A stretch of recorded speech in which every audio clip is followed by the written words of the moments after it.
Hello and welcome back to Bookish, and welcome back to Saturday Hodgepodge, my weekly wrap-up of bookish things and life things that have been going on, obviously last week. A couple of things this week. Obviously, we're all attempting to restrict our social engagement and our outside of our home activities.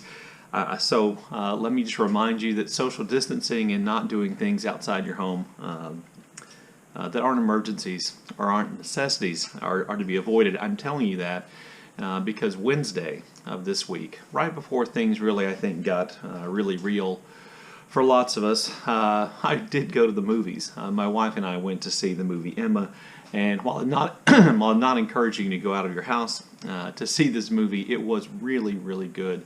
I really enjoyed it. Kind of beautifully shot. I thought marvelously acted. Great use of music. Billy Nighy as Mr. Woodhouse was just amazing. I thought all the actors were really amazing, and it has one of the most romantic. That's not the right word. I want to use the word erotic, but it's not really that. That would be like an overstatement. But let's just say that it has a dance scene, which has some of the most, I think, brilliantly shot and acted kind of sexual tension, kind of awakening of realization of love that I've seen in a movie. I just thought that was just really brilliant. So when this is all over and you get a chance to go out to the movies, Emma would definitely be on my list, particularly since it's a Jane Austen novel. I've never read Emma, the novel. I have seen adaptations of the book, and this was much better than the Gwyneth Paltrow version that came out probably more than a decade ago. This week in reading, I finished up my BookTube prize reading, and I'm working on formulating my ideas, my theories for how I'm going to judge the books, and writing a script to do my video about my BookTube prize judging, which I'll have out on April the 1st or April the 2nd. In addition to that, I did some other reading. This is March the Mammoths, and so if you've been watching my March the Mammoth books, or the complete stories or the collected stories of William Trevor, I'll show you where my bookmark is out of complete honesty. I have not been keeping up with my March the Mammoth reading pace. I am on page 348 of 1,200 pages. Today is March the 14th, I believe. Yes, March the 14th, and there's no way I'm getting through all 1,260 pages. At this point, I'm just hoping to get to the 800-page mark so I can say I've read a mammoth's worth of stories. But I will say that my reading, or my failure to read, or to keep up my pace, has nothing to do with the book itself. It is an absolute joy. Of course, not every story in any short story collection is great. But it is great to spend time with William Trevor. And, if I just give you a piece of advice, even though, advice from somebody who's failing, if you do have a long short story collection next year for March the Mammoths, it is a really enjoyable way to try to read your mammoth, because you can sit down and read these little self-contained, with Trevor, oftentimes they're 12 to 20 page stories. And you can, get the story and see the greatness and the beauty, or, think, wow, that really was kind of a dud by Trevor or by whoever's writing, and then move on. And you get these little kind of mini bursts of stories over and over again. And so, I never feel like there's any drudgery in the reading. It's just that I haven't been keeping up with my reading at all this month. I also finished a novel. I finished Faceless Killers by Henning Mankell. This is my first Henning Mankell, the first Inspector Wallander novel. This is one of the books I was reading for March Mystery Madness. So I've actually read two mysteries already, Maigret and Henning Mankell. I like this story a lot. I think I mentioned last week that I planned on reading it, and I watched the TV series, the Wallander mystery series, starring Kenneth Branagh, and that I'd like that a lot. I will say that the book Wallander is a little bit less less likable than the TV series Wallander. He's definitely a sexist. This is one of those things I think is interesting. I haven't read a whole lot of Swedish detective fiction, but I've also noted that in the in the the Girl with the Dragon Tattoo series that there are a lot of sexist men and a lot of kind of really almost kind of open married relationships, and that's kind of here too.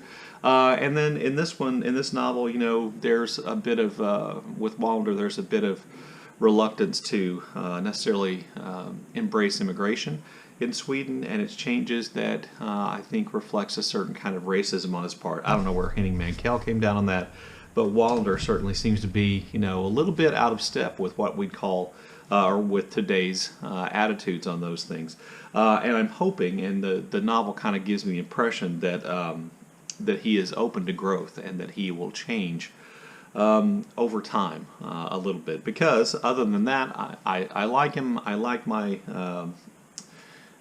police detectives, my detective fiction to be flawed, and Wallander is definitely flawed and definitely has problems. But I also like the character himself as a detective, and as I think is true most of the time when you're reading detective fiction, the detective is actually the most important part, or at least it is to me. If that character doesn't work, I don't continue reading that series. And when I finished that, I picked up Visitation by Jenny Erpenbeck. This is my book this month for the Read German Books 2020 project started by Mel's Bookland Adventures and Britta Bowler.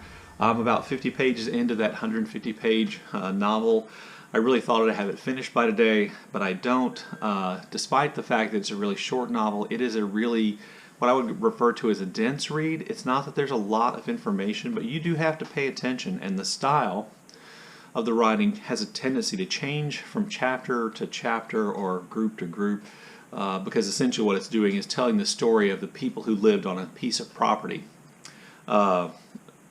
Pretty much 19th through the 20th century, and different groups of people who lived there and their stories, and they're kind of jumbled together and woven together in interesting ways. There have been some beautiful things in it. There have been some things that I'm like, this just feels like the author's showing off a little bit, but I am enjoying it. But I've got about 100 pages more of that. I'm hoping to finish that today. So there you go. That's my reading for right now. A couple of things that came up Monday. I was at my mom and dad's house, which is about 120 miles away from where I live, and I went up there to help them clean out their attic.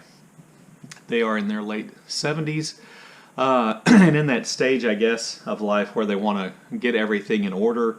It's a little depressing for me to hear them talk about it that way. If they want to get everything in order, and they really wanted their attic cleaned out. So the reason why this is relevant is they had a lot of books in the attic, a lot of books that they had had since they were in college, books they moved from one house to another in the boxes they were in, books with paperbacks that were just put into garbage bags. And one of the things I thought was sad was that we had to throw all those books away because all of them, after being in the attic, being exposed to damp and bugs and probably squirrels and perhaps other varmints, all of them were ruined beyond all repair, and we just had to throw them away. So, if you have extra books that you don't think you're going to ever read again, or you don't want, maybe it's a better idea to donate those than to put them up in your attic on the assumption that you're going to be able to use them or read them or want them later. I'd say either put them on your shelves or donate them somewhere, because somebody else might want a whole garbage bag full of Harlequin romances. Anyway, there was that. The other thing I wanted to mention was, the other thing I want to talk about was just kind of a real quick kind of bookish issue, and that has to do with spoilers. Olive over at Book Olive did a really good video about spoilers this week. I'll leave a link to that down below, obviously. But one of the things I find most frustrating in terms of spoilers has to do with classics, and I believe other people have brought this up before.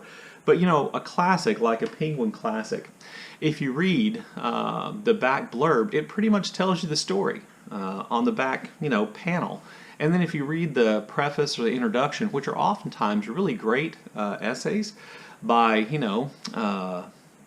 people who are authorities on the subject of that book or that author, they essentially give the entire story away there too. So I have to be honest with you, I don't read those things. If I get a Penguin classic like, the Balzac or anything else I read, I don't read the back and I don't read the introductory essay. And then, I always tell myself, I don't want to be spoiled. I want to come to to the book itself fresh, just with my own ideas and my own reading, and that's what I tell myself. And I say, well, I'll go back and I'll read the preface, the introduction afterwards, and then I almost never do, which feels like, you know, kind of a sacrilege. But, you know, I thought I'd ask you, how many of you skip reading the preface, the introduction for classic works of literature, and then how many of you find that to be really valuable reading for reading the rest of the novel? Because I always feel a little guilty, but somehow after I finish the novel, I can't make myself go back and read that. So just wondering if you're frustrated by the kind of spoilery nature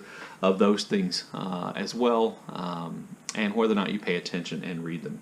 So then I wanted to finish today with some real quick shout-outs. 3 channels I wanted to shout out. First is Christy Lewis's channel, Dostoevsky in Space. She's a delightful person with a really great sense of humor. I believe right now she's reading a lot of books related to religious thought and religious theory, but I'm enjoying her channel. A channel I just found is a channel called Jennifer Books, which she was talking about the way I think the way I found her channel was it was suggested in the, you know, on the side of the screen while I was looking at or answering comments, I think on my own video, which I reviewed the George Washington book. She was talking about the Boston Massacre and whether or not it was really a massacre, and discussion about John and Samuel Adams.